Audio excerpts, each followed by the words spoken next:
Ассаламу алейкум, рахматуллахи баракат. Алгач сиздер менен көрүштүргөн Алла Таалага шүгүрлөр болсун, пайгамбарыбызга саламдар жана салаваттар болсун. Сиздер менен жүз көрүшүп отурганыбызга аябай толкунданып турабыз. Чындап эле ушундай мекенден сырткары, ушундай мусулман эмес бир өлкөдө ушунча мусулмандын ушунчалык ыйманга суусап келгениңиздерди көрүп толкунданып атабыз. Алла Таалам ар бир койгон кадамыңыздарга эселеп соопторун жазган болсун. Анткени пайгамбарыбыздын хадисинде деле айтылат, эгерде ушу Аллахты тааныш үчүн бир жерге кадам таштаган болсоңор дейт, бул дагы өзүнчө бир мечитке келген сыяктуу эле, анткени илим алганы келип атасыздар. Ар бир кадамына периштелер истигфар айтат экен, ушул адамдын күнөөлөрү болсо кечирилсин деп. Иншалла ушул жакка койгон ар бир кадамыңыздарга Алла Таалам эселеп соопторду жазган болсун. Бул жакта алып аткан сабактарыңыздарга, илимдериңиздерге Алла Таалам берекесин берген болсун. Албетте Кыргызстандан келдик. Кыргызстандын саламын алып келдик сиздерге. Элибиз жатат, Кудайга шүгүр, көлүбүз жатат чалкып, тоолорубуз жатат өзүнчө сүрү менен. Ошонун баарынан сиздерге салам алып келдик. Бүгүн дагы Алла разы болсун ушундай иш-чараны уюштурууга себепкер болгон агайларыбызга, эжелерибизге азыркы күнүбүздө бир гана Москвада эмес, деги эле дүйнө жүзүндөгү элдердин арасында ушул темалар, айрыкча аял жана үй бүлө деген темада өтө бандай көйгөйлүү маселелер көп болгондуктан Кыргызстанда деле биз Адеп Башатов фонду аркылуу 2 жылдын жүзү болуп баратат. Бүт областтарга кыдырып, үй бүлө, аял жана үй бүлө, ошол эле учурда бактылуу үй бүлөнүн сырлары деген темаларда 1,5-2 жылдан бери 7 областта кыдырып семинарларды бердик. Эмнеге? Анткени кыяматтын белгисиби билбейбиз, эмнегедир үй бүлө маселесинде ушунчалык көйгөйлөр көп болгондуктан бул маселеде бир аз болсо дагы салымыбызды кошуу максатында, анткени Алла Тааланын Кураны Керимде 2 эле чоң ант бар дейт. Бирөөсү пайгамбарларга пайгамбарлык берилген кезде пайгамбарлардын Алла Таалага берген уадасы дейт. Алла Таалам сен берген динди өзүмдүн коомума жеткиликтүү жеткирем деген уадасы дейт. Экинчи уадасы дагы Кураны Керимдеги 2 жаштын никеде отуруп берген уадасы дейт да, бул үй бүлө дейт. Аллахтын тактысы бир гана учурда титрейт дейт, ал дагы үй бүлө бузулганда деп атат.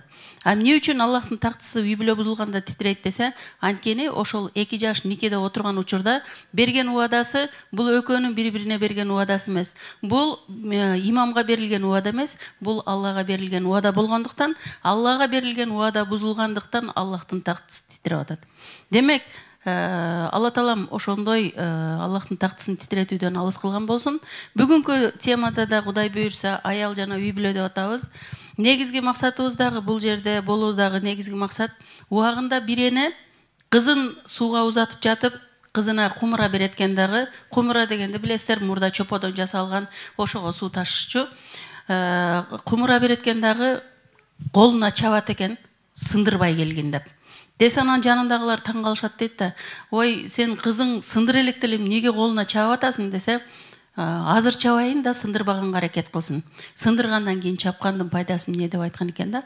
Анын сыңары күнүбүздө көпчүлүк учурда үй бүлө бузулгандан кийин чара издеп атабыз да. Ошол бузулганга чейин бир аз болсо дагы ушул агаларыбыздын, эжелерибиздин Кыргызстанда деле Алла разы болсун устаздардын сүйлөгөн темасы эле акыркы замандагы темасы эле үй бүлө маселеси болуп калды.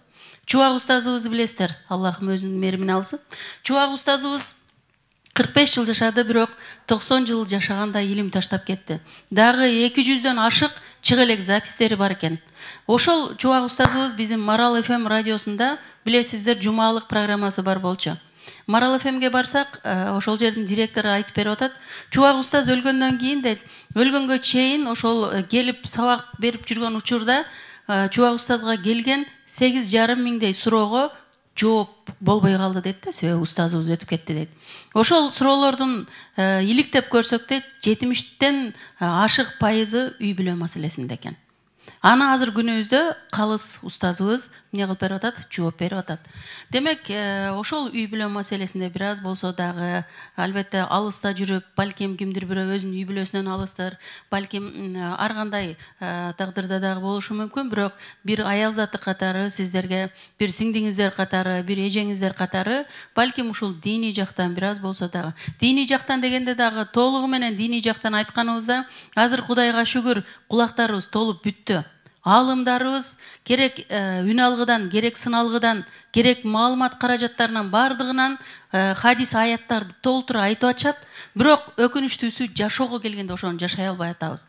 Бүгүн сиздер менен хадис аяттан дагы көбүрөөк, иншалла алардан да кошулат, бирок көбүрөөк жашоодон алынган мисалдар менен бүгүнкү аял жана үй бүлө деген темабызды иншалла баштаганга аракет кылабыз.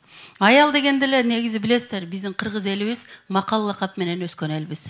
Чындап эле ар бир аял затынын тарбиясында, кыздардын тарбиясында биздин кыргыз элинин макал лакаптары өтө мындай тарбиясына таасирдүү. Мисалы үчүн кыз бар үйдө кыл жатпайт десе, ошого жараша убагында эмне кылчу эмес, кыл жаткызбаганга аракет кылчу. Энесин көрүп кызын ал десе, энелер ошого жараша аракет кылчу. Бирок өкүнүчтүүсү Хазирет Осмондун бир сөзүндө айтат, эгерде 10 нерсе жеринде колдонулбаса, ал зыянга учуроочу деп. Ошонун бирөөсү улуу сөздөр деп айткан. Башкача айтканда, аяттар, хадистер, макал лакаптар, өзүбүздүн кыргыз элибиздин макал лакаптары жеринде колдонулбай калган болсо, алар зыянга учуроочу деген. Бүгүн ошол макал лакаптар менен жашап атабызбы, жашабай атабызбы, ал маселе болуп калып атат. Анан аял дегенде, ким дегенде, албетте Алла Таалам жараткан өзгөчө бир жан. Мен сиздерге динге бир теолог катары дин жаатында киргенге чейин, буга чейинки тарыхтагы аял затынын орду туурасында кыскача мисалдарды берейин дагы, анан биздин үй бүлө темабызга кирип кетели. Мисал үчүн дейт эжелерим, бул жерде айтат, гректерде, эски гректерде аял дегенде ким десе бир буюм сыяктуу көрүнгөн дейт. Аны керек болсо базарларда сатса боло турган бир буюм катары көрүшкөн дейт, эски гректерде. Ал эмне Римде болсо дейт, баягы төрөлгөн баланын же кыздын атасына бала төрөлгөндөн кийин жерге коюшат экен, атасынын бут алдына коюшат экен. Эгерде ата алып кучагына басса, демек кабыл алды деген болот экен. Эгер кучагына баспаса, ал баланы же кызды апарып өздөрүнүн буддаларын, бая сыйынган буддаларын түбүнө апарып коюп коюшчу экен. Кимге эркек бала болсо келип эркек балдарды алып кетишчү экен дагы, кыз балдар ошол жерде ачкалыктан, суусуздуктан ошол жерде жан берип кете берчү экен. Караңыздар, эски Римде бул ушул нерсе болуп атат. Андан сырткары дагы мисал үчүн дейт, эски Индияда, азыр деле күнүбүзгө чейин Индиянын кээ бирки өтө эски мурдатан салттары менен жашап калган жерлерде, Индияда, эгерде жолдошу өтсө, аялын кошо көмчү экен. Неге десе, жолдошу өлгөндөн кийин аялдын жашоо укугу жок деп. Караңыздар, бир аялдын даражасынын жоктугу, аялдын укук, акы деген маселесинин жоктугу.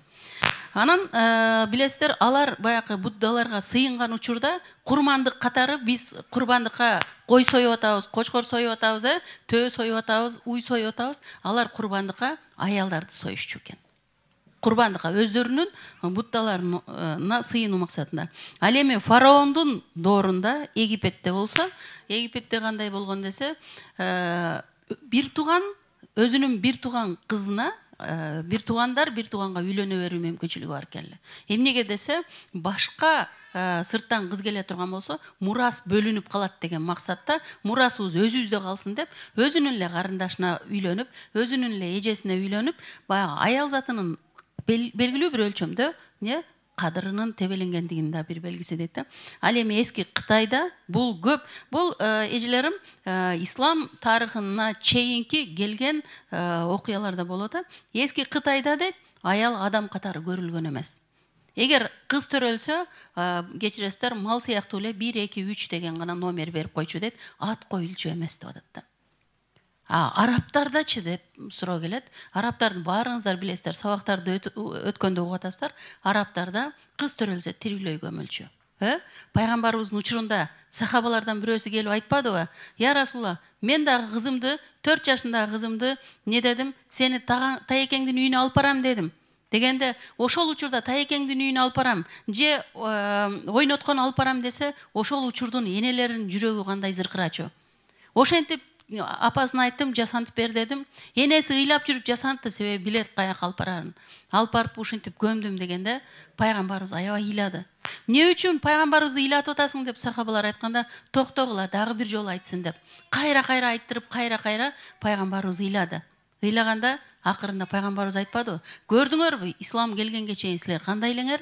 Ислам келгенден кийин кандайсыңар? Ошол эле сахабалар, кыздарын тирүүлөй көмгөн сахабалар исламга келгенден кийин бутуна коңгуроо тагып жүргөнгө чейин барып калышты. Бул дегендиги жердеги курт кумурскаларды тебелеп алып, ошолордун акысына кирип калбайын деген максатта бутуна коңгуроо тагып жүрүп калышты деп атат. Демек, ислам келгенден кийин аял затына болгон Алла Таала ушундай бир баягы бийиктикти көрсөттү. Бейиш энелердин таман алдында деп бизге эмне кылды? Мүмкүнчүлүк берди. А болбосом кайсыл жерден окудуңуздар? Бейиш аталардын таманын алдында деп. Энелердин таманын алдында деп атат. Бул дегендиги ошол караңгылык доордон чыккандагы ислам келгенден кийин адам аял затынын кадыр баркын көтөрүү. Эгерде кимде ким 3 кыздуу болуп, ошонун жакшы тарбиялап өстүрсө, бейишке барат деди. Экиле кызы болсочу десе, экиле кызы болсо деле бейишке барат деди. А бир эле кызы болсочу десе, бир эле кызы болсо дагы аны жакшы тарбиялап өстүргөн болсо, бейишке барат деп сүйүнчүлөдү. Демек, ошентип отуруп аял затынын даражасын көтөрдү. А бирок бүгүн ошол динибиз бизге көрсөткөн даражага ылайыктуу жашай алып атабызбы?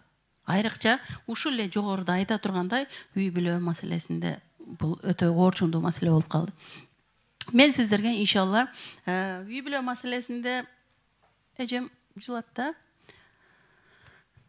аял заты дей турган болсок, көп эле убактыбыз көпкө кетет экен, бирок мен сиздерге иншалла үй бүлө жаатында дагы ошол аял затынын орду жөнүндө ачыктап бергенге аракет кылайын.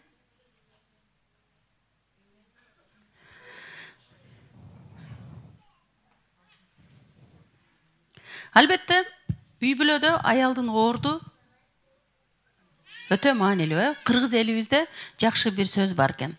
Балким уксаңыздар керек. Ата жакшы болсо, генден өтүп, баланын бирөө эле жакшы болушу мүмкүн дейт. Эне жакшы болсо, баланын баары жакшы болот деген. Ата жаман болсо, генден өтүп, баланын бирөө эле жаман болушу мүмкүн, а эне жаман болсо, баланын баары жаман болот деп. Муну кээде элибиздин арасында көрүп угуп каласыздар.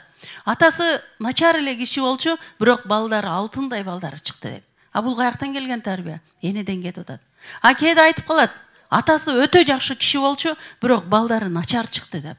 А бул жак каяктан келген? Энеден кеткен тарбия болот. Демек, коомдун тарбиясы аял затында болгондуктан, арабтардагы пайгамбар саллаллаху хадисинде дагы айтылгандай, аял медресе деп атат. Коомдун тарбиячысы бул аял деп атат. Демек, бүгүнкү күнүбүздө коомдогу чыгып аткан көйгөйлөргө эң проблемалардын эң башкы себепкери, урматтуу эжелерим, биз аял затыбыз.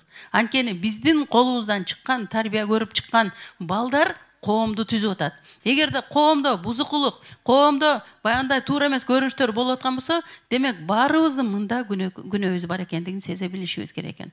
А бирок өкүнүчтүүсү барган сайын бул нерсеге кайдыгер болуп баратабыз. Эмнеге дегенде, коомдо адам 3 түргө бөлүнөт дейт да. Же бузуучу, же оңдоочу, же кайдыгер дейт.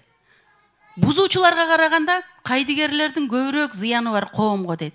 Эмнеге десе, анткени кайдыгерлер бузуучулар менен оңдоочулар дайыма күрөшүп турат. А кайдыгерлер жашоодо коомдо ушу проблема болуп атса, бул менен биле деп кайдыгер болуп отуруп, ошонун айынан чөйрө бири-бирине таасир берип, сөз түрдө бул маселелер өрчүп кетип аткан учуру. Бул жерде аял жана үй бүлө деп атабыз. Эжем жылдырсаңыз болот. Аял жана үй бүлө. Үй бүлө куруш үчүн, урматтуу эжелерим, сөзсүз түрдө план жана проект керек дейт. Балким бул нерсени буга чейин деле уксаңыздар керек. План, проект дегенде бул бизнес беле дегендей. А бирок кандай эле бир имаратты кураарда дагы сөзсүз түрдө ал жерде планын, проектисин түзүп туруп, ошонун ыңгайлуулугуна карайбыз. Ошол үйдүн курулуш материалы канчалык кетерине, ал жердин жылуулугуна, ошол эле учурда канча балаңыз бар болсо, ошонун шартына жараша үй курасыз. Ошого жараша проект түзөсүз. Демек үй бүлө кураарда дагы сөзсүз түрдө бул жерде арабызда кыздарыбыз дагы отурат. Эжелерибиз буга чейин ал проектти түзүп койгон болсо, кыздарыбызга айта турган насаат сөзсүз түрдө ошол алдын ала өзүңөргө бир план проект коюшуңар керек. Келечекте мен кандай эне болом, кандай жубай болом, кандай келин болом, деп өзүбүзгө жакшы бир план проекттерди коюп туруп, анан үй бүлөнү баштаганыбыз оң болот. Мунун план проекттин кандай болуш керек экендигин шариятыбыз өзү көрсөтүп берген. Эжем жылдырсаңыз болот. Шариятыбыз көрсөтүп берген. Бул жерде өтө майда болуп көрүнбөй калыптыр. Бирок ортодо нике деп турат. Айланасында шариятыбыз айтат, ошол план проектиңердин ичинде 4 нерсе сөзсүз түрдө болушу керек дейт. Эмне десе, эң биринчиси, урматтуу эжелерим, ошол үйлөнө турган жарыңыздардын ата тегине карагыла деп атат. Эмнеге ата тегине? Анткени ошол келе турган келиндин төрөлө турган бала сөзсүз түрдө тага журтун тартаарын унутпашыбыз керек. Ошондуктан ата тегине карагыла деп. Бирок өкүнүчтүүсү, заман алмашкан сайын, муун алмашкан сайын бул нерселер да артта калып кетип атат. Кээ биркилер айтат, ата тегине карап эле алдык элек, жакшы жердин кызын алдык элек, бирок кыз начар чыкты деп атат. Эмнеге? Анткени күндөн күнгө мына техника деген бале, тарбияны биз үйдөн эмес, ошол тарбияны жаштарыбыз эмне кылат? Техникадан алгандыгынан болуп саналып атат. Демек, бул үчүн дагы биз ошол ата тегине, шариятыбыз ата тегине карагыла деп атат. Экинчиси, сөзсүз түрдө байлыгына карагыла деп атат, үйлөнө турган жарыңардын. Кыздын байлыгы эркектин байлыгына караганда бир аз төмөн болсун дейт шариятыбыз. Ошол жана план проекттин ичинде болуш керек бул. Кыздын байлыгы эркектикине караганда төмөн болуш керек. Эмне себептен? Азыркы күнүбүздөгү кээ бирки ажырашуулардын себеби көпчүлүк учурда эмне дейт? Байдын кызын алып алат, өзүнө теңи менен деп коет го, өзүнөн жогорураак даражада турган байдын кызын алып алат дагы, албетте байдын кызынын өзүнө жараша проблемасы болот. Ошонун айынан дагы түшүнбөстүктөр болуп, анан Аллахтын тактысынын титирешине себепкер болуп атабыз. Демек, байлыгына эмне дедик? Биринчи, эркектин байлыгы көбүрөөк болуш керек деп атабыз. Үчүнчүсү дейт, эжелерим сулуулугуна каралыш керек. Сулуулук дегенде, албетте, сырткы сулуулук убактылуу нерсе. Бизде элибизде бекеринен айтпайт, чырайына чай кайнатып ичмек белең деп. Албетте, ал дагы белгилүү бир өлчөмдө керектир. Бирок сулуулугу дегенде ички жан дүйнөсүнүн сулуулугу. Ички жан дүйнөсүнүн сулуулугу кандай болот дегенде, сөзсүз түрдө турмуш деген турсаң муш жейсин дегендик сөз. Ошол мушка даяр болуп, ички жан дүйнөсү кандай сыноо келсе дагы ошого сынбай турган бир ички жан дүйнөгө ээ болгон үй бүлө аялды же күйөөнү тандаш керек. Устазыбыз, биздин улуу азыркы устаздардан устазыбыз айтат, эгерде мага ушундай бир мүмкүнчүлүк берилгенде дейт, мен дейт, эки нерсеге көңүл бурмакмын дейт. Биринчиси дейт, ажыга бара тургандарга окутуп, анан аларды экзамен тапшыртып, эгерде ошол экзаменден өтсө, анан кийин ажыга жөнөтмөкмүн дейт, сертификат берип дейт. Эмне үчүн? Анткени бара-бара ажылыктын деле кадырын кетире баштадык. Экинчиси дейт, үйлөнө турган жаштарды окутуп, чокутуп, анан экзамен алып, эгерде ошол экзаменден өтсө, анан кийин үйлөнө бер деп сертификат бермекмин дейт. Эмне үчүн? Анткени акыркы доордун эң чоң проблемалары ушул үй бүлө маселеси болуп атат деп атабыз. Ички сулуулук дегенде жана айтпадыкпы? Жашоо ташбоор мугалим. Бизде жашоодо ар кандай абалдар болушу мүмкүн. Ошого ички жан дүйнөсү толугу менен эмне болгон? Чыдай турган бир ички сулуулукка ээ болуш керек үйлөнө турган жар. Убагында балким уйкусу келгендердин уйкусуна чайлы, убагында 2 жаш үйлөнөт дейт. Үйлөнгөндөн кийин, үйлөнгөн күнү жанагы келиндин себинин ичинде кичинекей бир сандыкча келет. Ошол сандыкчаны баягы жаңы күйөө бала сурайт дейт, мунун ичинде эмне бар? Ачып көрсөм болобу десе, жанагы келинчек назик үнү менен айтат дейт. Сизден сураныч, бул сизге аманат болсун, мен уруксат бермейин, буну ачпаңыз дейт. Дейт, жылдар өтөт, баягыны ачайын дейт, келинчеги жок учурда. Бирок келинчегинин жанагы айткан аманат деген сөзү кулагына улат дагы такыр ачпайт. Жылдар өтө, анан кийин экөө каарылык кезге жеткенде, караңыздар, аманатка бекем болгонду. Акыркы каарылыгына жеткенде кемпири өлүм төшөгүндө жатып калат. Ошол учурда жанагы жолдошуна айтат дейт, жанагы сандыкты алып кел деп. Алып келсе, сандыкты алып келсе, сандыктын ичинде 4 колго тигилген куурчак, анан толтура күмүш тыйындар бар экен.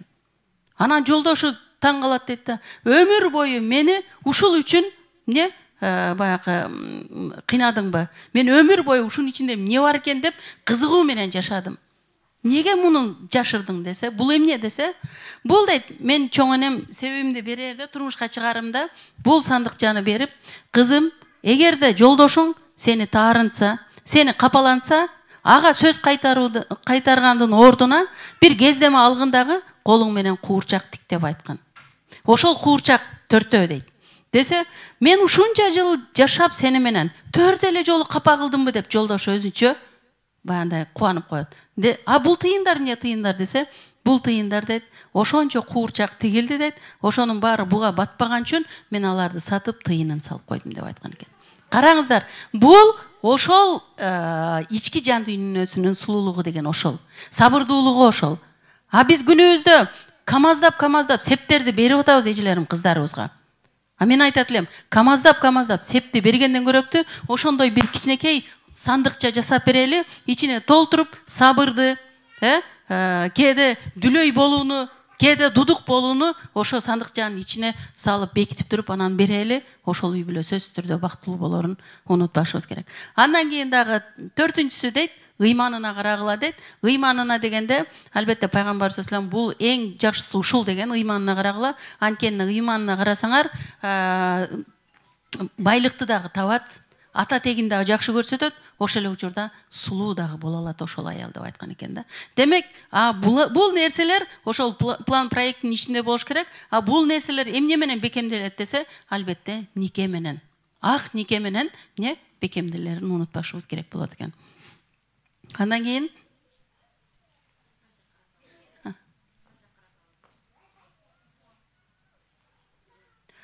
сабыр деп атат эжелерим. Бул жерде сабыр дагы өтө маанилүү. Негизи араб аалымдарынан, араб шейхтеринен бирөөсү айткан экен, азыркы күнүбүздө коомдун алсыздыгы 3 эле нерседе болуп атат дейт. Эмне десе, эң биринчиси үй бүлөнүн бекемдиги жоголду дейт. Чындап эле бүгүн мына сиздер Москвада турасыздар, балким кимдир бирөөнүн жигити Кыргызстанда, жигити дегенде жолдошу деп айтайын, жолдошу Кыргызстанда, кимиси бул жакта. Ошол эле учурда үй бүлөнүн бекемдиги жоголду дегенде, эрте менен жумушка кетесиздер, кечинде бири-бириңиздер менен сүйлөшкөнгө дагы мүмкүнчүлүк болбой калат. Бул бир гана Москвада эмес, Кыргызстанда деле ошондой.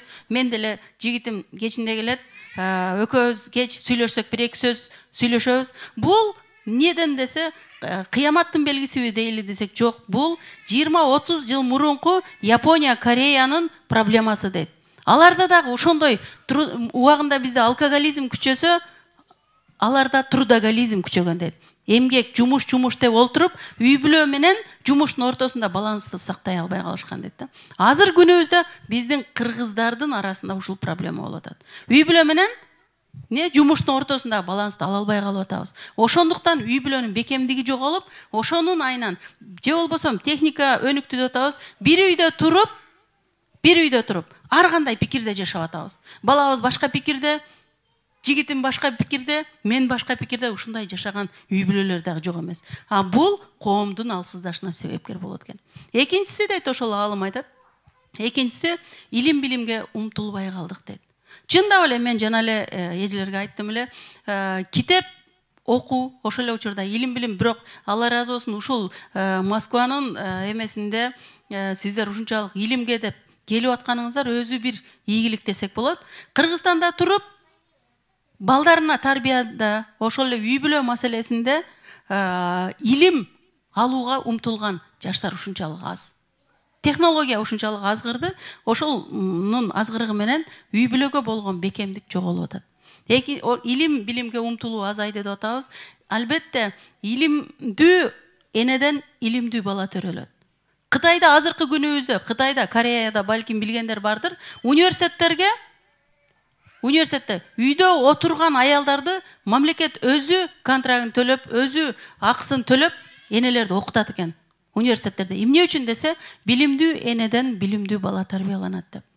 А бирок өкүнүчтүүсү, бизде ошол 20-30 жылкы Кытайлардын, Корейлердин проблемасы биздин күнүбүздө болот. Биз илим билимдин ордуна азыр жумуш, балама үй кылып берейин, жай кылып берейин, баламды окутайын деп отуруп, өзүбүз эмне кылып калып атабыз? Балабызга жеткиликтүү түрдө билимди бере албай калып атабыз. Себеби азыркы муун ушунчалык акылдуу болгондуктан, кээде биз алардан эмне болуп калып атабыз? Илим жагынан, билим жагынан артта калып калып атабыз. Чындап эле. Андан кийин дагы үчүнчүсү дейт, өрнөк болгонго аракет кылбай калып атабыз дейт. Өрнөк болууга аракет кылбагандык үчүн коом алсыздайт деген. Айрыкча үй бүлө маселесинде. Кайсыл жумуш болсун, кайсыл кесип болбосун, ошол кесипте өрнөк болууга аракет кылыңыз. Сөзсүз түрдө сиз коомдун алдыга жылышына себепкер болосуз ошондо.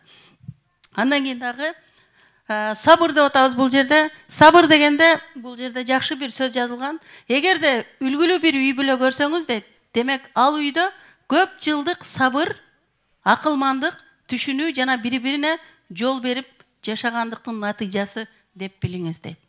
Кээде айтып калабыз, үлгүлүү, аябай үлгүлүү үй бүлө, машалла. Аябай бактылуу үй бүлө дейбиз. Алар ошол бакытка жетиш үчүн, ошол үлгүлүүлүккө жетиш үчүн алар ошол жашоосунда канчалаган сабырдан өткөн, канчалаган акылмандыктан өткөн. Бири-бирине дайыма эмне болгон? Бирөө өйдө болсо, бирөө төмөн болуп турган. Демек, жашоодо сөзсүз түрдө сабырдуулукка да үйрөнүшүбүз керек. Анткени динибизде айтат, 3 сы дайыма бирге болуш керек дейт үй бүлө курарда. Сүйүү, сабыр, сый. Эгерде сүйүүңүз бар, бирок сабырыңыз жок болсо, сыйыңыз жок болсо, анда ал үй бүлө кетпейт. Же болбосо сыйыңыз бар, бирок сүйүүңүз менен сабырыңыз жок болсо, анда да ал кетпейт. Демек, бир үй бүлө курарда сөзсүз түрдө үй бүлөңүздүн баягы план проектисинин ичинде ушул 3 сыны сөзсүз түрдө батырып алышыңыздар керек. Кече келатканда биз жолдо турмуш сабактары деген китепти окусаңыздар керек, эжелерим. Окугандар бар беле арабызда? Турмуш сабактары деген китептин 7-си чыгыптыр. Ошодогу бир мисалды окуп калдым, бамбук дарагы боюнча. Бамбук дарагы эккенде биринчи жылы сугарышат экен кадимкидей, бирок эч нерсе чыкпайт экен. Экинчи жылы сугарышат экен, эч нерсе чыкпайт экен. 5 жыл катары менен сугарышат экен, эжелерим. 5 жыл эч нерсе чыкпайт экен. Анан 5-чи жылы 6 айдын ичинде баягы бамбук 27 метрге өсөт экен. Эми элестетиңиздер, ал 6 жуманын ичинде 27 метрге өсүп кетип атат. 5 жылдан кийин. Бул ошол 5-чи жылы куюлган суудан эле ошентип өсүп калдыбы? Жок, ал 1-чи жылдан баштап куюлуп аткан суудан ал эмне кылды? Өстү. Демек, үй бүлө дагы ошо бамбук дарагы сыяктуу. Айрыкча алгачкы 5 жылдын ичинде, алгачкы 10 жылдын ичинде үй бүлөдө аябай көп сыноолор болот. Ошо сыноолорго мүмкүн болчу туруштук берип, ошол бамбук дарагы сыяктуу сабыр кылып күтсөк гана биздин үй бүлө дарагыбыз не отурукташып кетерин унутпашыбыз керек экен. Бул дагы биз үчүн жакшы бир мисалдардан бирөөсү. Анан сабыр дегенде бир улуу алымдан сурашат экен да, эгерде башыбызга бир проблема келсе, бир кыйынчылык келсе, эмне кылышыбыз керек деп сураганда, алым киши айткан экен, бул кыйынчылыктын убактылуу экендигин ойлонуңуз деп. Мисал үчүн, ошол үй бүлөнүн ичинде айтпадыкпы, турмуш деген турсаң муш жейсиң деген. Ар кандай муш келиши мүмкүн. Кимге кайненесинен келет, кимге кайынсиңдисинен келет, кимге дагы кандай бир жакшы түрктөрдүн мисалы бар. Аны да ортодо айтканча кетейин, балким кайнене келин темасы болсо айтып калышыбыз мүмкүн эле. Түрктөрдүн чайнеги бар, билесиздерби? Астын үстүн болгон чайнеги бар. Балким окуп калсаңыздар керек. Алдындагы чайнекке кайнак суу куюлат. Үстүндөгү чайнекке заварка куюлат. Ошол алдыдагы кайнак суу куюлган чайнек дейт, бул кайнене дейт. Үстүндөгү заварка демделген чайнек дейт, бул келин дейт. Кайнене кайнаган сайын келин бышат дейт. Себеби суу кайнаган сайын үстүндөгү чай демделет го, бышат дейт. Биздин элибизде да ушундай жакшы бир сөз бар экен. Кайненелер өздөрүнө катуу алышпасын. Кайнене какшанат, какшанган сайын келин такшалат деген сөз бар экен. Анан алардын өлөйүн деген арык кичинекей стаканы бар, билесиздер, түрктөрдүн. Ал күйө бала дейт. Күйө дейт. Ага дейт, кайнене дагы куят, келин дагы куят дейт. Билесиздер да, кайнак суда куюлат, заваркада. Ал стакан байкуш дейт, бая күйө бала, жарылып кетпеш үчүн, экөөнүн куйганына жарылып кетпеш үчүн ичине сахар салып алат дейт. Ал сахар дейт, балдары дейт. Ошол балдардын даамы менен дейт, тиги экөөнүн куйганына жарылып кетпесен жашап жүрө берет байкуш дейт. А бирок дейт, ошол эмени сахарды аралаштырганга кашык керек дейт. А бул кашык ким десе, кайнеже, кайынсиңдилер дейт. Бу жерде кайнеже, кайынсиңдилер толтура болсо керек. Ал келип дейт, жанагы келин менен кайнененин куйганын аралаштырып кетип турат дейт. Ошондой кайынсиңдилер барбы, кайнежелер? Аралаштырып кетип турат дейт. Анан стакандын түгүндө эжелерим тарелкасы бар. Темир тарелка болот. Азыр эле заманбап болуп, шишеден кылып калбаса, мурда темир тарелка болчу. Темир тарелкасы бар, бул кайната дейт. Ал кайната ордунан жылбаш керек дейт. Кайната жылса ордунан, стакан кыйшыят, стакан сынат, стакан сынса ичиндеги чай төгүлөт, шекерлер төгүлөт, ошентип үй бүлө талкаланат дейт да. Демек, урматтуу эжелерим, биз сөзсүз түрдө кимибиз жашоодо кимибиз кашыкпыз, кимибиз кайнаган чайнекпиз, кимибиз заваркабыз, кимибиз стаканбыз. Негизгиси ар кими өзүнүн ролун сабырдуулук менен аткарган болсо, демек бул үй бүлөлүк маселелер чыкпайт десек болот. Убагында бир эне менен, бир абышка менен кемпири 60-тан өткөндө да ушунчалык бактылуу болуп жашап атышат дейт. Анан небереси сүйүшүп жүрүп, бир кыз менен үйлөнүп, бирок бат эле экөө бири-биринен тажап, баягы ажырашууга барат дагы. Анан жанагы небереси келип, чоң ата чоң энесин карап отуруп, экөөң бири-бириңерден ушунча жыл тажабай кантип жашадыңар? Биз канчалык сүйүшкөнүбүзгө карабастан, бат эле экөөбүз бири-бирибизден тажап калдык дегенде, не деген экен? Чоң атасы, балам, коон жейсиңби деген экен. Десе, ооба жейм десе, кемпирине айтат дейт. Бар тамдын башындагы коонду алып түшчү деп. Баягы кемпир, элестетиңиздер, 90дон ашкан кемпир бөкчөңдөп дейт, тамдын башына чыгып кетет. Коонду алып түшсө, абышкасы айтат, бул кичинере экен, башкасын алып чыкчы. Кайра чыгып кетет, көтөрүп алып коонду, дагы алып түшсө, бул мындай экен, дагы башкасын алып түш деп. Ошенте бергенде анан небереси жинденип кетип, чоң ата, неле тайынем, чоң энемди кыйнап атасыз десе, балам дейт, биздин бактылуу жашашыбыздын сыры ушулда дейт. Негизи тамдын башында бир эле коон бар болчу дейт. Бирок менин сөзүмдү эки кылбастан чоң энең кайра чыгып келди дейт да. А биз азыр күнүбүздө ошондой сабырыбыз барбы эжелерим? Биз эмне дейбиз? Өзү бир эле кооның болсо, каяктагын айтасың, бар өзүң чыгып кел дейбиз да, же болбосо. Кээде айтып калат го эркектер, өзүм суроо берип, өзүм жумшап, кайра өзүм барып калганын билбей калдым деп. Чындап эле эжелерим, бул дагы ошол үй бүлөнүн ичиндеги сабырдын маанилүү экендигин билдирет. Анан кандай абал болбосун, үй бүлөдө сабырдуулук талап кылынат. Эмнеге десе, кээде көпчүлүк учурда аял заты тилибизден үй бүлөнүн талкаланышына себепкер болуп калабыз. Биздин Бишкекте күчтүү бизнесмен бир эжелерибизден бар. Ошол эжебиздин өмүр таржымалынан сиздерге бир мисал катары айтайын. Эжебиз айтат, мен азыр күнүбүздө дейт, кайненеме Аллах разы болсун деп отурам дейт. Динди тааныгандан кийин. Хотя ал кайненем мени ажыраштырып жиберген дейт. Бирок мен азыр күнүбүздө кайненеме Аллах разы болсун деп отурам. Эмнеге десе, себеби дейт, биз кээде убагында терс кабыл алышыбыз мүмкүн, бирок ошол нерсе жашоодо кийин бизге чоң сабак бериши мүмкүн да. Эмнеге десек, бир күнү дейт, биз өзүбүздүн үйүбүздө апам, жеңелерим кир жууганда, баланы 5ке бөлөп берип коюп, апам тербетип отурчу дейт да. Анан мен дагы ошол биздин өзүмдүн үйүмдөгүдөй көрдүм дагы дейт.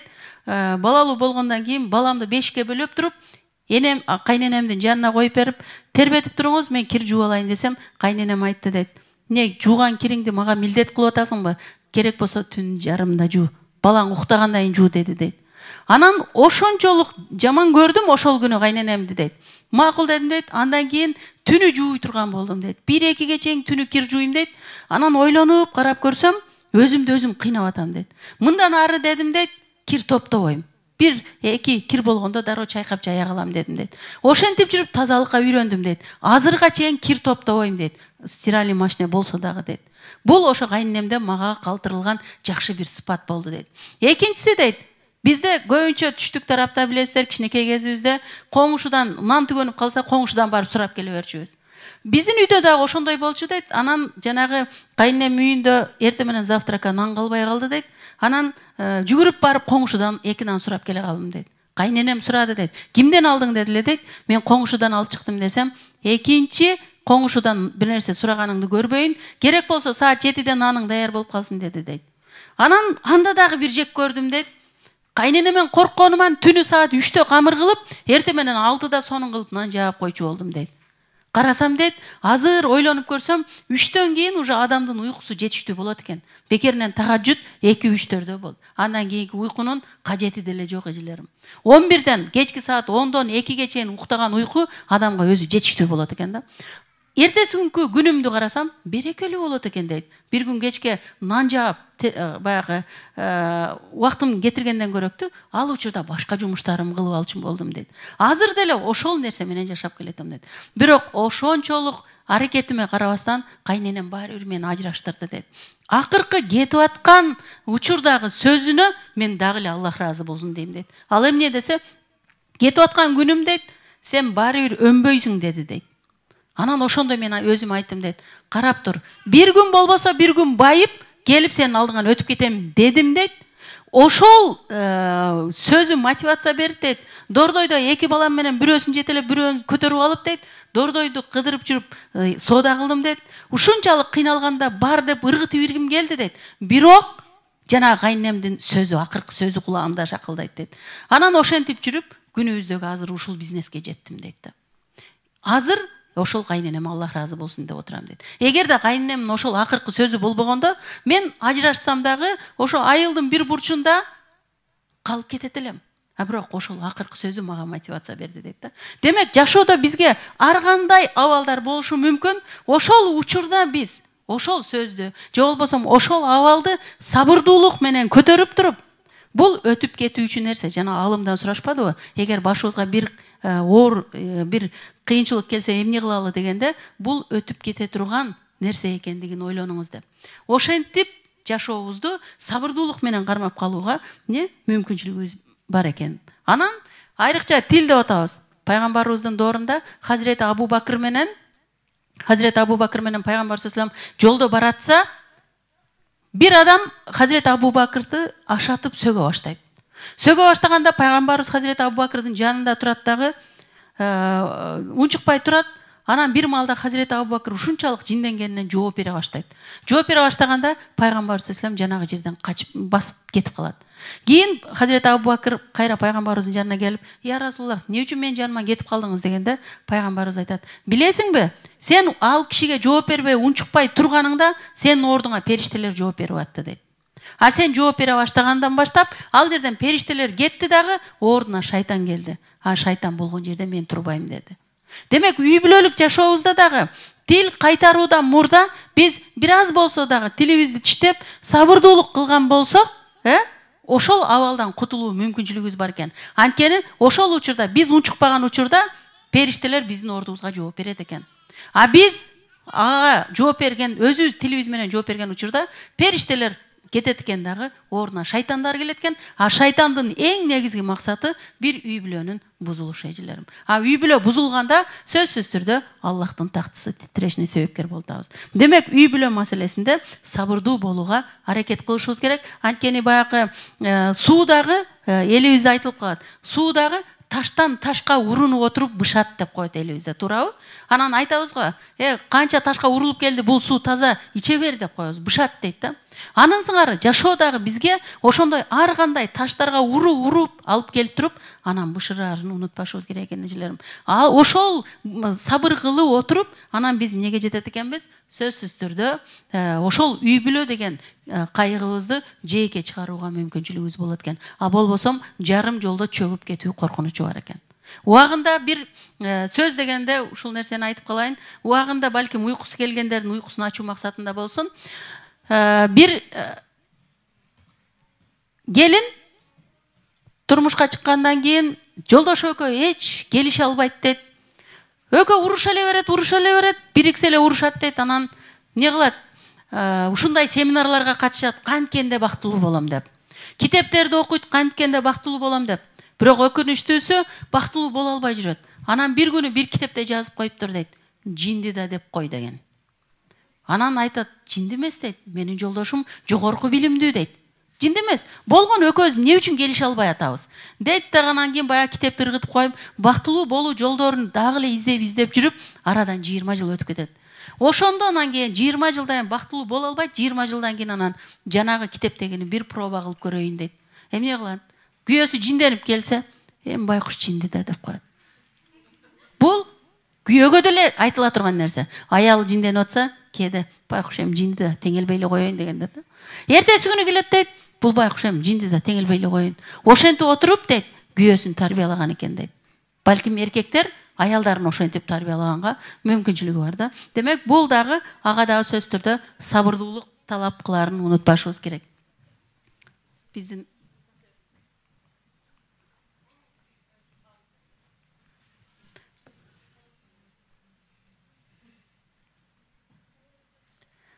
Андан кийин кисежилерим, сабырдан кийин үй бүлө маселесинде эң көңүл бура турган нерсебиз канаат кылуу. Канаат кылуу деп атабыз. Пайгамбар саллаллаху бир хадисинде айткан, кыямат жакындаганда эжелерим, үммөтүм ушул 3 нерсеге кул болуп, ошонун айынан тозокко кетип калышынан корком деген. Эмне десе, эң биринчиси деген ашыкча арзууга кул болуп, ошонун айынан тозокко кетип калышынан корком деген үммөтү деген ким? Биз. Үммөтүм арзуусуна кул болуп, ошонун айынан тозокко кетип калышынан корком дейт. Арзуу дегенде эмне арзуусу? Аял затында дүнүйө арзуусу болушу мүмкүн. Кийим арзуусу болушу мүмкүн. Кимисинде уйку арзуусу болушу мүмкүн. Мисалы үчүн Кыргызстанда азыр идиштен идиш жарышкан арзуусу бар. Күмүш, алтын менен жарышкандар бар. Ашыкча арзуу дейт да. Ошого кул болуп, ошонун айынан тозокко кетип калышынан корком деген. Мен кечелери эжелерге айтып бердим. Биз жолдошум экөөбүз чындап эле айтканда бир жума уйкубуз келбеди. Ошол окуяны укканда. Бул жакын эле туугандарда болгон окуя. 450 000 сомго пальто алыптыр бир таанышыбыз, тууганыбыз. 450 000 сомго. Мейли, дүнүйөсү түрүлүп атса мейли. Бирок карызы бар эле бир үй бүлө. 450 000 сомго пальто алыптыр, аны кантип алыптыр эжелерим? Через банк алыптыр. 7 жыл төлөйт экен. 7 жыл биз бир пальтону кийебиз эжелерим. 7 жыл эмес, 7 жыл жашайбызбы, жашабайбызбы? Ал маселе. 7 мүнөт жашаарыбызга гарантиябыз жок, туурабы? Бул дегенди эжелерим ашыкча арзуу. Ошол пайгамбарыбыз корком деген нерсе ошол. Ашыкча арзууга кул болуп, башкача айтканда, бир пальтого 7 жыл кул болуп атат. 7 жыл ошо пальто үчүн иштеп берет. Через банк алган, банк төлөп берип, пальтону алган, кийип алган, эми 7 жыл банкка кул болот бир пальто үчүн. Бул ошо пайгамбарыбыз корком деген ашыкча арзуу. Азыр күнүбүздө андайлар толтура. Дүньөң өзүң ачка калып атсаң дагы, айрыкча аял заты. Кыргызстандагы эң чоң проблемалардан бирөөсү ушул. Мен дагы сизде бул жактагы бир туугандарга дагы айтат элем, ашыкча исрафчылык көп Кыргызстанда. Той десе, арт жактан көйнөктөрдү издеп, кредитке батып, ошону менен той өткөзүп атабыз. Бул туура эмес. Ошол пайгамбарыбыз айткан нерсеге кабылып, кул болуп, ошонун айынан тозокко кетип калбайлы. Экинчиси деген, биринчисин түшүндүңүздөр, ашыкча арзуу дедик. Экинчиси пайгамбар саллаллаху айткан, кумарына кул болуп, ошонун айынан тозокко кетип калышынан корком деген. А кумарына кул болуп дегенде, кумарына кул болгон үчүн бир ата өзүнүн кызын зордуктап атат. Кумарына кул болгон үчүн бир тайата өзүнүн инвалид кызын зордуктап атат. Кумарына кул болгон үчүн кыздарыбыз ар кандай жаман жолдорго түшүп кетип атат. Пайгамбарыбыз корком деген ошол нерсе. Кыяматтын белгилеринен бирөөсү. Ошон үчүн дуа кылышыбыз керек. Алла таалам кыяматтын келишине себепкер болгон себептерге себеп болуп калуудан Алла таалам өзүң сактады. Себеби ошол биздин кылган кыймыл аракетибиз аркылуу дагы биз кыяматтын жакындашына себепкер болуп калышыбыз мүмкүн сөзсүз түрдө.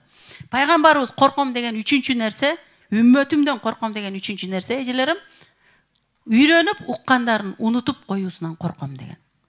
Угулатабыз, жана айтпадыкпы, үн алгыдан, сын алгыдан, ар тараптан угулатабыз, кулактар толгон кез, бирок жашоого келгенде жок. Унутуп калып атабыз. Албетте инсан унутуучу. Бул жерде укканыңыздардын 1% калса, 10% калса, биз максатыбызга жеткен болобуз. А бирок ушул жерде уккандардын көпчүлүгүн ушул жерден чыга электе унутуп калабыз. Себеби инсан унутуучу деген сөздөн келет. Негизгиси ошол унутпоонун бир гана жолу жашоо менен болоорун унутпашыбыз керек. Демек эжелерим, канаат дедик, канаат кылышыбыз керек. Жанагы ашыкча арзууга малынып, Пайгамбар саллаллаху доорунда пайгамбарыбыз айткан, кыямат жакындаганда менин үммөтүмдүн эркектеринин башына бале болуучуларды айтайынбы деп. Сахабалар, ооба я Расулуллах, кимдер болот? Үммөтүңүздүн эркектеринин башына бале болуучулар кимдер болот деп сураганда, пайгамбар саллаллаху анын аялдары жана балдары болуп калат деп айткан.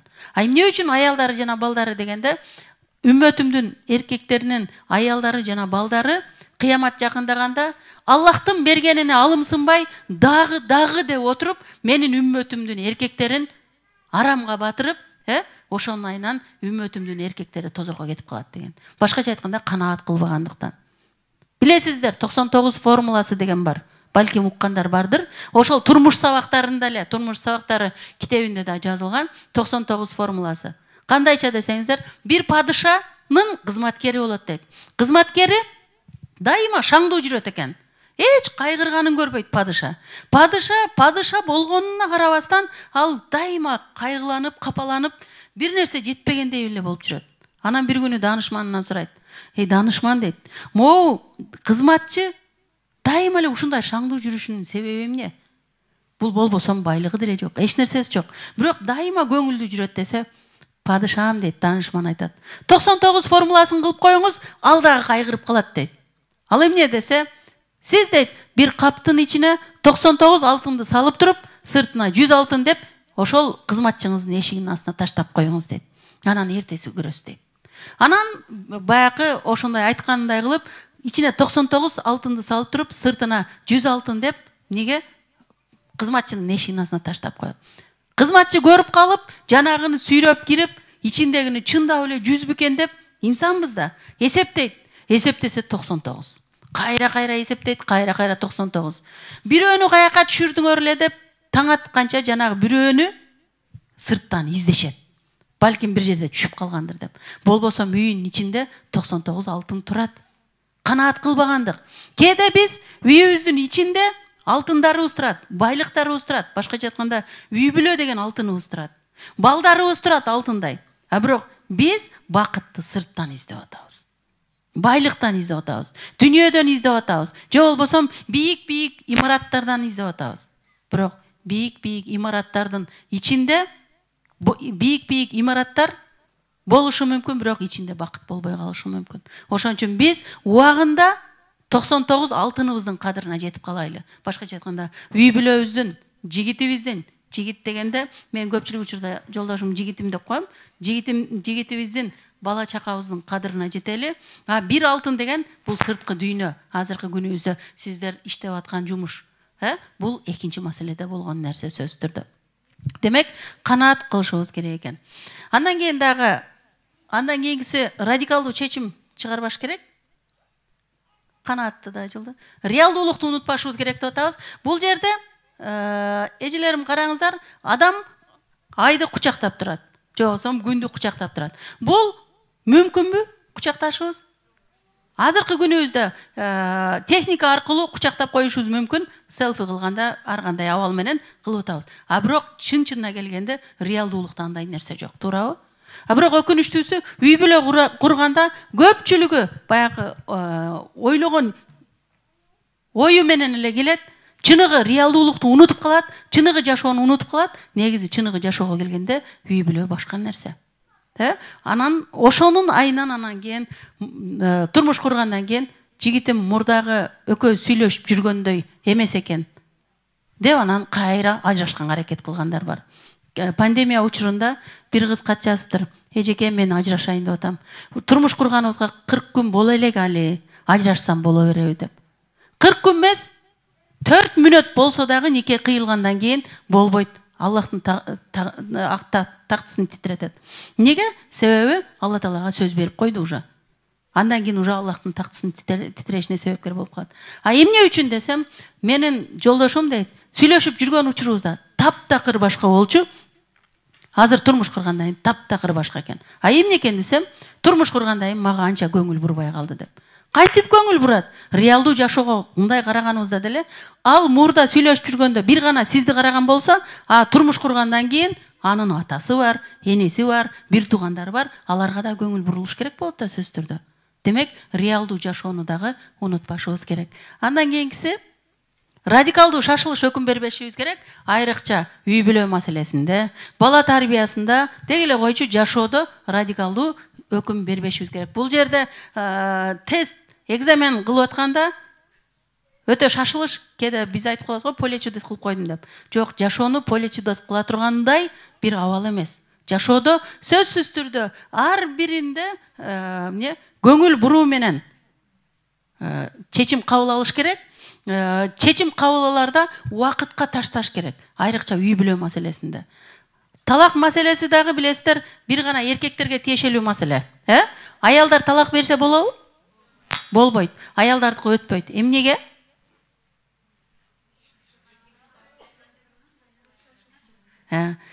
Аялдарга укук берилбептир талак берүүдө, анткени аялдар сезими менен иш кылат. Эркектер акылы менен иш кылат. Ошого жараша оор жазасы бар. Ошондуктан эгерде аялдарга укук берилип койгондо бир күндө 20 жолу жиндесек 20 жолу талак демекпиз да. Ошон үчүн Алла Таала биздин кандай экендигибизди өзү жараткан билгендиктен бизге талак маселесин бербеди. Ал өкүмдүн дагы аркасында жазасын ушунчалык оор берди. Ошондуктан өкүм берүүдө, айрыкча үй бүлөлүк маселеде, ажырашуу болсун, Кудай сактасын, бирок үй бүлөнүн ичинде өкүм берүүдө сөзсүз түрдө шашпай, убакытка таштап, анан өкүм бергенге аракет кылышыбыз керек. Бала тарбиясында деле убагында бир эне кызынан сурайт экен, кызынын колунда 2 алма турса, энеси сурайт дейт: "Кызым, алмаңдын бирөөсүн берчи" десе, кызы дароо экөөнү тең тиштей калат дейт. Ой күлүк да, эне дароо ойлонуп кетет: "Кызымды эгоист кылып коюпмун" деген ойго келгенде, жанагы кыз дароо бир алманы сунат дейт: "Апаке, бул алманы жесеңиз, бунусу дагы даамдуураак экен" деп. Караңыздар. Демек, өкүм берүүдө биз эмне кылышыбыз керек экен? Шашпашыбыз керек экен. Бир мисал бар. Айрыкча Сумай эжемдин мисалы. Сумай эжекени билесиздер, балким окудуңуздар. Кечикпечи ата деген китептин автору ушул эжебиз. Эжемден уккам, аялым укпайт деген мисалы бар да. Бир киши бир врачка барат экен. Аялым укпайт, кулагы укпайт деп. Десе, врач айтат экен: "Барып 30 метрден кыйкыр". Чындап эле укпайбы, угабы же укпайбы деп. Эгер 30 метрден укпаса, 15 метрден кыйкыр. Эгер дагы укпаса, 5 метрден барып кыйкыр дейт. Десе, баягы киши барып кыйкырат, 5 метрден дагы барып кыйкырат. Баягы аял укпайт дейт. Анан жанына келип: "Мен жанатан бери сага кыйкырып атам, сен укпай атасың" десе, аял айтат экен: "Мен жана эле жооп бергем, өзүң укпай атсаң эмне кылайын" дейт экен. Көрсө, айып өзүндө экен. Кээде жашоодо биз ушундай чечим чыгарабыз, айып өзүбүздө, бирок биз башкадан издейбиз ошол айыпты. Демек, чечим берүүдө, баягы өкүм берүүдө шашпашыбыз керек. Себеби акы маселеси деген бар. Күйөөбүздүн же жубайыбыздын акысына кирип калбайлы, алдын ала туура эмес өкүм берип, анткени ахиретте кечирилбей турган күнөөнүн 2 күнөө бар дейт. Бирөөсү Алла Таалага шерик кошуп болсо, бирөөсү адамдын акысы дейт. Ал күйөөңүз болобу, жубайыңыз болобу, же балаңыз болобу, ошонун өкүм берүүдө биз эмне кылбашыбыз керек экен? Акысына кирбешибиз керек экен. Андан кийинкиси ички интеграция дейт. Башкача айтканда, үй бүлөнүн ичинде ирээттүүлүк бузулбаш керек дейт. Үй бүлө маселесинде. Ирээттүүлүк бузулбаш керек дейт. Атанын өзүнүн орду болуш керек, эненин өзүнүн орду болуш керек, баланын өзүнүн орду болуш керек. Кайната кайнененин өзүнүн орду болуш керек. Кашыктын өзүнүн орду болуш керек, жана кашыктын.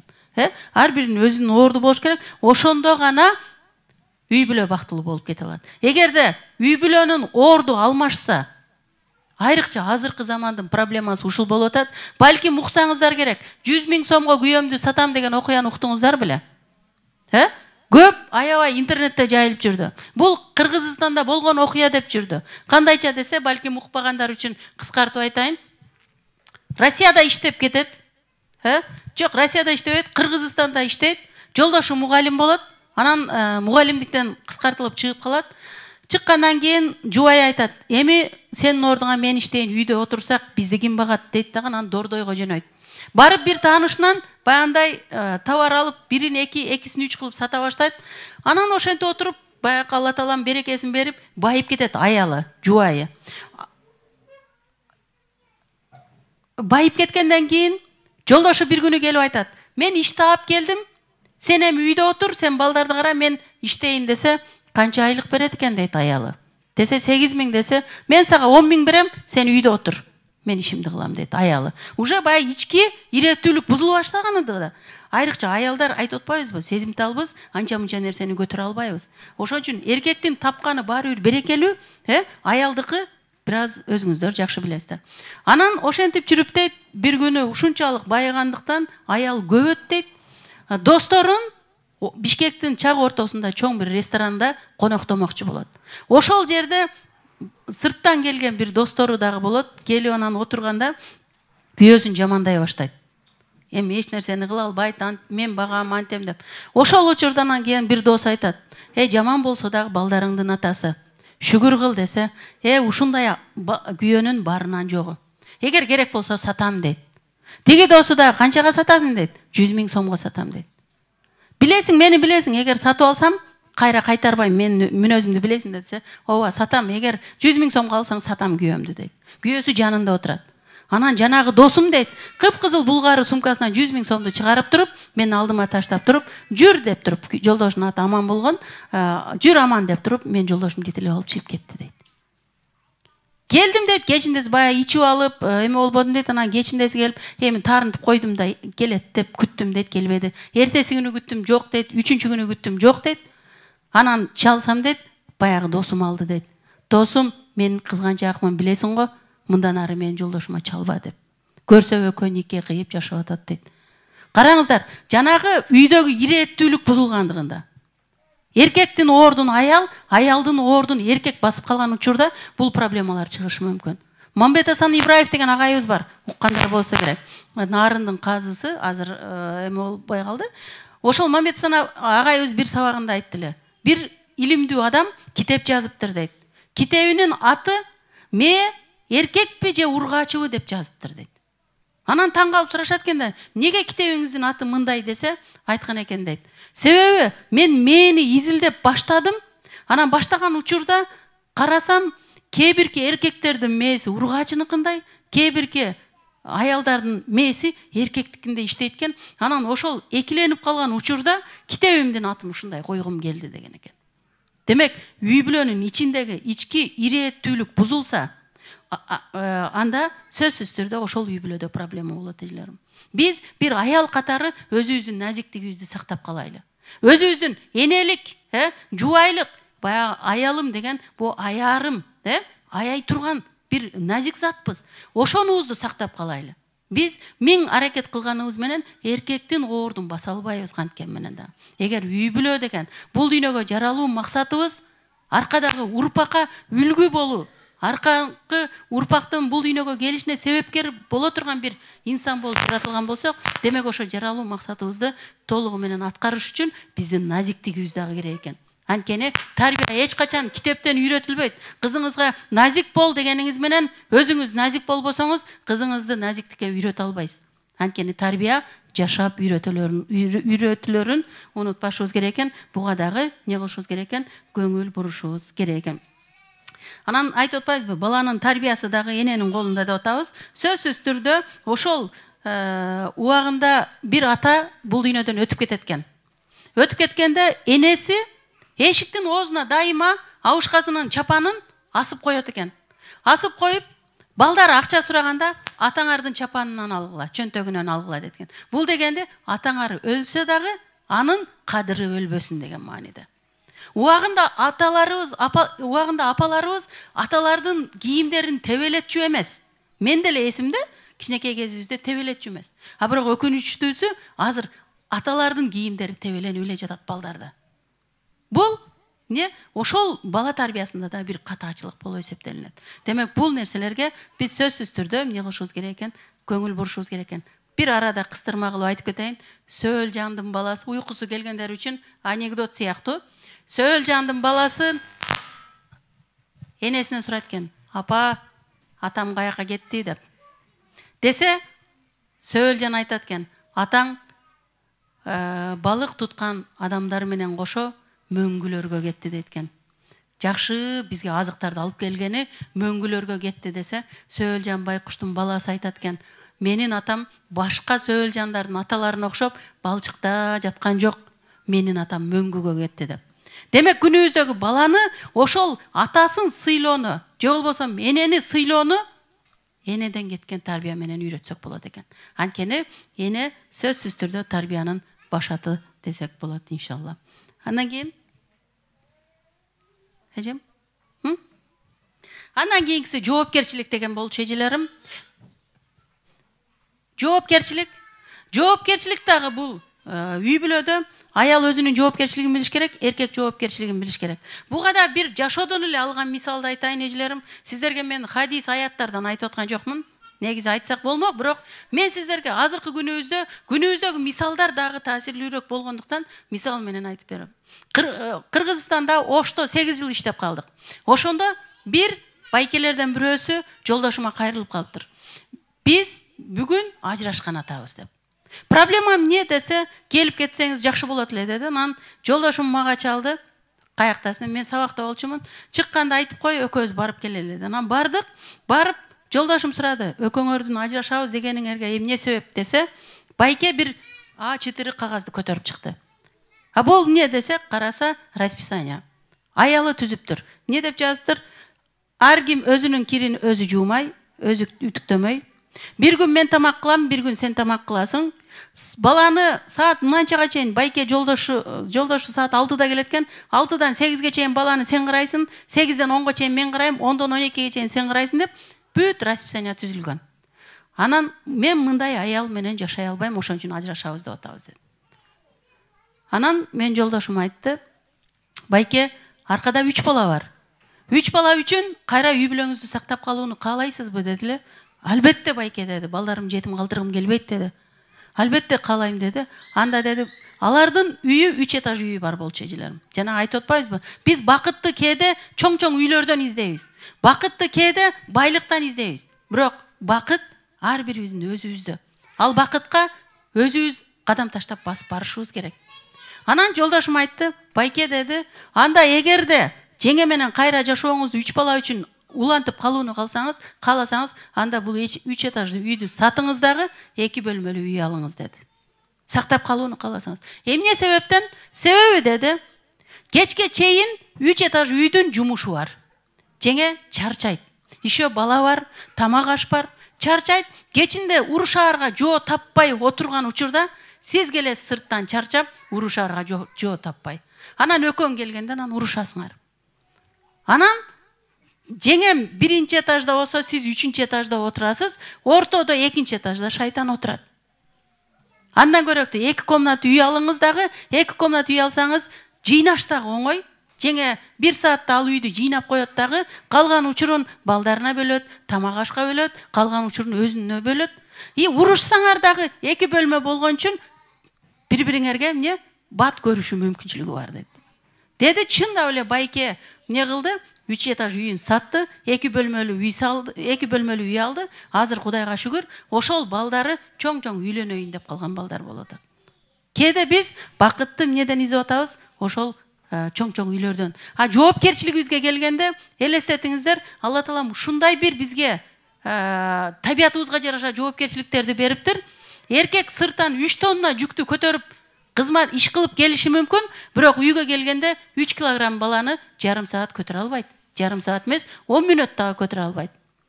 А биз сырттан 3 тонна жүктү көтөрө албайбыз, бирок ошол эркек көтөрө албаган 3 килограмм баланы кечке шылкылдатып көтөрүп жүрө беребиз. Демек, табиятыбызга жараша жоопкерчилик берди эжелерим. Ошол жоопкерчилигибизди жеринде аткарган болсок, биз үй бүлөбүздү сактайбыз. Эгер жок, жоопкерчилигибизди жеринде аткарбасак, анда биз эмне кыла албайбыз? Ал үй бүлөнүн талкаланышына себепкер болуп, Аллахтын тактысын титирешине себепкер болуп калат экенбиз. Андан кийинкиси дагы, убакыт болуп калды. Бүтөйүн деп калдым. Бөлүшө билүү дейт. Бөлүшө билүү, эмнени бөлүшүү дегенде, сүйүүңүздөрдү бөлүшүңүздөр. Убактыңыздарды бөлүшүңүздөр, бири-бириңиздерге болгон мээримиңиздерди бөлүшүңүздөр, ошол жерде сөзсүз түрдө жумушуңуздарды бөлүшүңүздөр. Табигат сырлары деген китеп бар. Окугандар барбы? Өтө сонун китеп, окушуңуздарды сунуштайм. Ал жерде жаратылыштагы куштардан, ишыгса жаратылыштагы бардык табигаттагы жандуулардын жаралуу максаттары жазылган. Ошол жерде Сабырдуу пингвин ата деген бар. Ким окуду эле? Сабырдуу пингвин ата деген бар. Окудуңуз бележем? Ошол жерде айтат, 250 минус градусқа чейин суук жерде, пингвиндерди билесиздер, Антарктидаларда баягы суук жерде пингвиндин ургаачысы жумурткалайт экен. Ал жумуртканы 4 ай ата пингвин басып жатат экен, эжелерим. Ошол суукта 1 секундтагы бутунун үстүнө коюп жумуртканы, бутунун үстүнө коюп 4 ай күтүп жатат экен. Ал 4 айга чейин ургаачы пингвин эне жем издеп кетет экен 4 айга. Ага чейин 1 секундтагы бутунан түшүрбөй пингвин ата эмне кылат экен, сабырдуулук менен аркада муун калтырыш үчүн үстүндө басып жатат экен. Эгерде 1 эле секунд баягы бутунан түшүрө турган болсо, жанагы суукта жумурткасы тоңуп калат дейт. Аркада муун калтырыш үчүн ошончолук сабырдуулук кылып атат. Демек, биз дагы жашоодо сөзсүз түрдө пайгамбарыбыз дагы бул маселеде билесиздер, керек учурда пайгамбарыбыз коюн сааган дейт, эчкисин сааган, керек учурда үй иштерин кылган, керек учурда күлүн чыгарган, керек учурда кийимин тиккен. Күнүбүздө эркектер жардам берип койсо, бул пат деп коет, Бирок андай эмес. Пайгамбарыбыздын жашоосунан өрнөк алсак, ал башка маселе. Бөлүшө билүү дегенде сиздин жолдошуңуз менен болгон ортодо сырыңыз болбош керек. Сыр дегенде албетте ага чейинки жашоодогу сырыңыз болушу мүмкүн, бирок мындай экөөңүздөр биргелешкенден кийин жашоодо сырыңыздар болбош керек. Мисалы үчүн Кыргызстанда болгон окуяны айтайын. Бул жерде кандай билбейм, бирок Кыргызстанда черный касса деген бир бале чыкты. Аялдар көбүрөөк ойношот. Ошондой окуядан бирөөсү аялы өтө чоң суммада ошондой касса ойночу экен. Анан бул дүйнөдөн өтүп кетип, биринчилерин ошол алган экен. Негизи черный касса деген мына сиздер орус туугандардан калган эме. Алар акыркы өлүмтүгүнө, акыркы күнүнө жаңы кийим менен көмүлүш керек. Ошого деп топтолгон черный денине деп топтолгон нерсе, аны биз той кылып алдык кыргыздарда. Анан ошентип алып, башында алып, бирок бул дүйнөдөн өтүп кетет. Өтүп кеткенден кийин жанагы достору келип, жолдошуна, балдарына айтышат экен, ушундай ойногон элек, касса ойногон элек, силердин энеңер биринчи алды эле, силер төлөгүлө десе, биздин кабарыбыз жок, бизге айткан эмес, башка жактан бөлүшкөн эмес. Кабарыбыз жок, биз төлөй албайбыз деди. Ошондо ким карыз кетти? Кайра эле өзү карыз болуп кетти. Демек, үйдүн ичиндеги жумушубуз болсун, сырларыбыз болсун, мүмкүн болушунча бөлүшкөнгө аракет кылышыбыз керек. Антпесек, ар кандай жанагындай карыздар менен кетип калуу коркунучу бар. Андан кийин бири-бирине жакшы сөз айтуу, бул дагы өтө маанилүү жашоодо. Билесиздер, пайгамбар саллаллаху алейхи вассалам көзүмдүн нуру деген Айша энебизде. Алымбек датка, Курманжан датка энебизди эмне деп айткан билесиздерби? Барбы билгендер? Билгендер болсо белек беребиз. Асым эжем? Жок эжем. Ким? Жок эжем.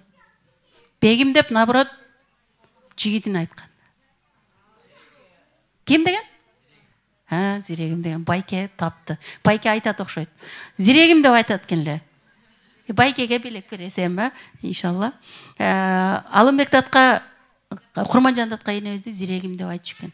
Эмне үчүн биздин байкелер бизди зирегим деп айтса жарашпасын? Ал үчүн биз дагы айтышыбыз керек да бир нерсе деп. Какой привет, такой ответ дегенде. Сөзсүз түрдө убагында бир үй бүлө жолдош айтат экен дейт. Эшке чыгып баратып, ачкычымды берип койчу дейт.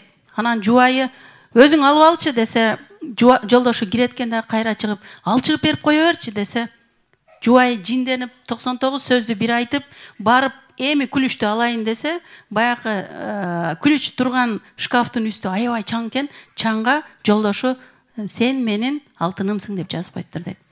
Жана 99 сөз менен келген 180 градуска бурулат, башын көтөрүп эле караса дейт, телевизордо мен сени жакшы көрөм деп жазып, мен сени сүйөм деп жазып коюптур дейт. Анан бул албетте жакшы сөз жыланды ийинен чыгарат деп коет. Адамды эки нерсе картайтпайт дейт го, бирөөсү жакшы мүнөз, бирөөсү жакшы сөз дейт да. Анан дароо келет дагы ачкычын алып келип, тапшырмаңыз түшүнүктүү болду, экинчи кайталанбайт, эми башка жакында чаңыбайт деген маселеде. Мен дагы сизди жакшы көрөм деп узатты дейт да. Бул пайгамбарыбыздан үлгү алган бир эркектин сабагы дейт.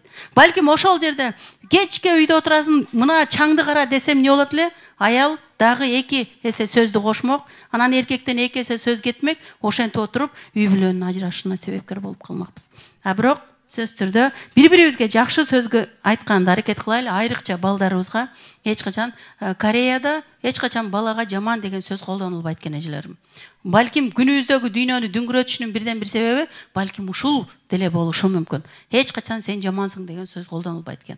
Жалаң гана мактоо менен. Анан тилибизде дагы дайыма жакшы сөз болсо, сөз түрдө балким угуп калсаңыздар керек, Сузакта бир келин 14 жылдан өткөндөн кийин 14 жылдан кийин баягы мүрзөсүн казылып калат. Казылганда караса 14 жылдан кийин дагы кепини чирибептир. Сузактан, Жалал-Абадтын Сузагынан деп уктум. 14 жылдан кийин дагы кепини чириген эмес. Эмнеге десе, анын тилинде дайыма зикир болгон дейт эжелерим. Демек, жакшы сөз адамды сөз түрдө эмне кылат? Бийиктетерин да унутпашыбыз керек. Андан кийин ыраазычылык билдирип турайлы, дайыма үй бүлөдө ыраазычылык дагы маанилүү. Анткени эжелерим, күнүнө дүйнө жүзүндө күнүнө 150 миңден ашуун адам өлүп турат экен. Күнүнө. Балким билесиздер, адам төрөлөрдө Абдышкур устазыбыздын сабагында да угуп калсаңыздар керек. Адам төрөлөрдө кезек күтөт экен. Кадимкидей кезек күтөт экенбиз, бала төрөлөрдө кезек күтөт экен. Ошон үчүн кээ биркилер айтат, 40 неделядан өтүп кеттим, негедир төрөбөй атам дейт. Анткени анын кезеги келе элек. Кээ биркилер 7 айлык төрөйт. Неге? Уже кезеги келип калган, ал чыгыш керек бул дүйнөгө. А бирок өлүм келгенде кезексиз кетебиз бул дүйнөдөн. Эрте менен коюп жасанып үтүктөнүп кийип чыккан кийимибизди кечинде өзүбүз чечерибизге гарантиябыз жок. Өлүм ошончолук жакын. А бирок биз эмне кылып атабыз? Дагы эле дүйнөдө түркүк боло тургандай 450 миң сомдук пальтону 7 жылга карыз алып кийип коюп атабыз бирок. Ошол эмеде дайыма бири-бирибизден ыраазычылык алып турушубуз керек. Айрыкча жубайлар күйөөсүнөн ыраазычылык алып туруш керек. Эмнеге? Анткени биз күйөөбүздүн ыраазычылыгы менен бейишке киребиз эжелерим. А күйөөбүз ата-энесинин ыраазычылыгы менен бейишке кирет. Муну дагы унутпашыбыз керек сөз түрдө.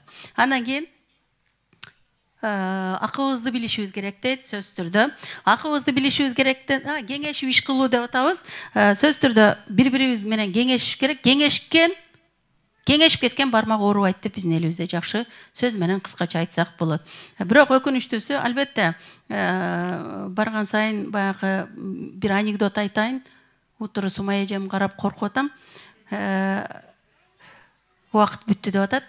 Убагында бир эмеден журналисттер барып бир үй бүлөдөн сурайт дейт. Жолдошунан сурайт, үйлөнгөнүңөргө канча жыл болду деп.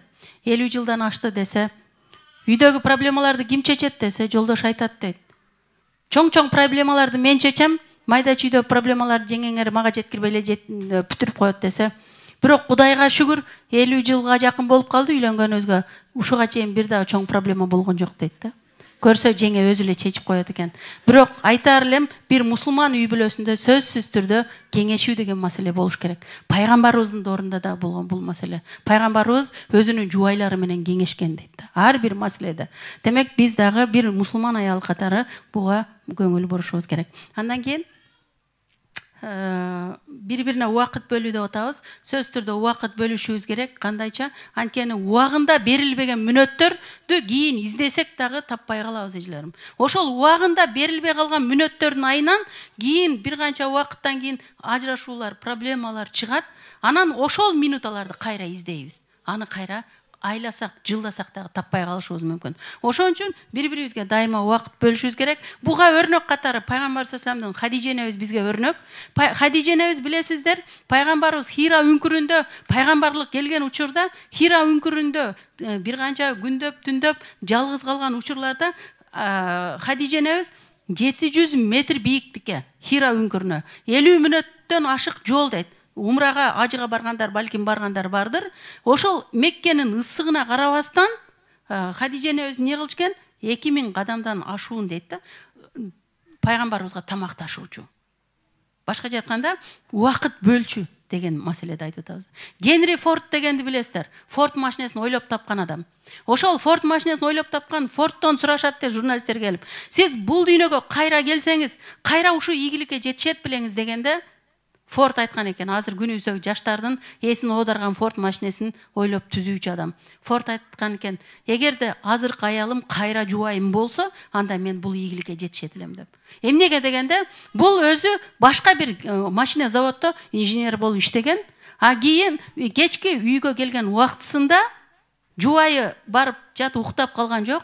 Экөө биргеликте отуруп, бул тетикти койсоң дагы жакшыраак болот деп экөө кеңешип отуруп, анан Ford машинесин ойлоп тапкан дейт да. Демек, ортодо биргелешип, бири-бирине убакыт бөлүп, мен көп жерде айткан, балким Инстаграмдан да сабактарыман уккандар бардыр. Мен жигитим жолдош эркектерге, байкелерге сабак берип атканда бир жолу көлгө жөнөп калдык семинарга. Анан мен айдоочу болуп алдым, ал китеп окуп кетип атат. Бир «Союз непохожих» деген китеп бар. Ошо китепти окуп баратканбыз, бирок ал жерин мага айткан эмес.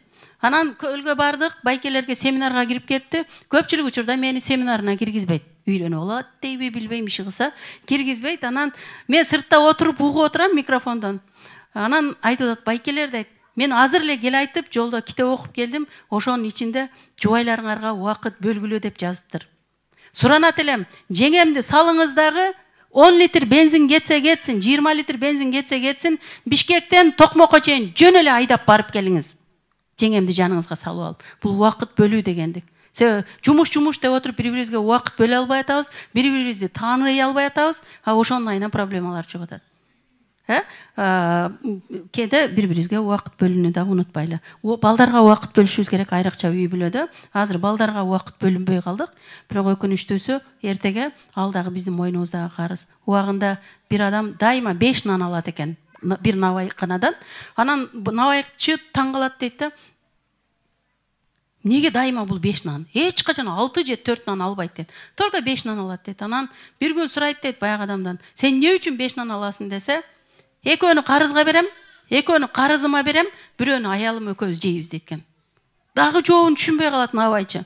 Бир канча күндөн кийин дагы сурайт. Сенин жообуңду түшүнбөй калдым десе, экөөнү карызыма берем деген, экөөнү ата-энеме берем, аларга карызмын.